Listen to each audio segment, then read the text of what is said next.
So thank you, Joe.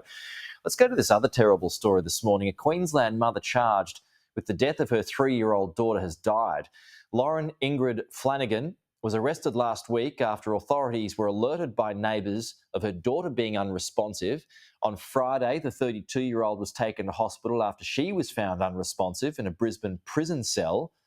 Well, she died last night, and a report will now be prepared for the coroner. So it's terrible across the whole here. The whole. Queensland Premier David Crisafulli responded to a question about this when I spoke to him earlier. There's going to be investigations, obviously, and I spoke about this yesterday.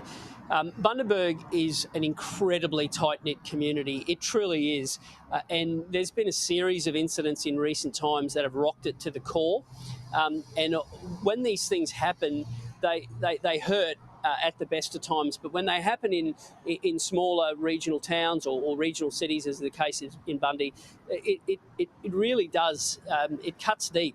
And I know it's been a harrowing ordeal, and you're right, investigations will occur, and it's fit and proper that it does.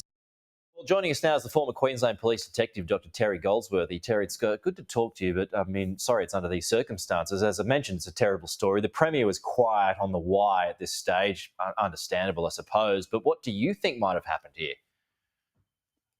Yeah, good morning, Pete. Well, this will be treated as a death in custody in terms of the mother who was charged. So, you know, when people get taken into custody, these type of offences, there's usually an assessment done in relation to them. So I'd imagine that would have been done here. Whether she was under suicide watch or whatever, who knows? That'll come out in the coroner's inquest. But the coroner's inquest will also, I guess, look at the original incident, that is the murder of the young child as well. So there'll be a double-pronged coroner's investigation into this matter. Oh, yeah. I mean, there are a few parts to this. I mean, there's so many questions, but is there any one point that stands out for you through this whole story? Yeah, look, I mean, we are seeing some more prominent issues in terms of filicide, I guess. And if you look at domestic violence homicides in Australia, we have 4 types: filicide, killing of your children, intimate partner, which we all seem to be across these days, parricide, which is killing your parents, and siblicide, killing your parents. We don't often see much attention given to filicide in terms of exposure and talking about DV, etc.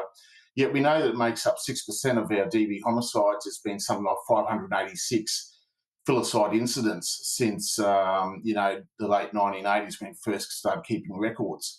And the other interesting part of that whole scenario is, as in this case it was a female offender, is that this is a gender-neutral form of domestic homicide.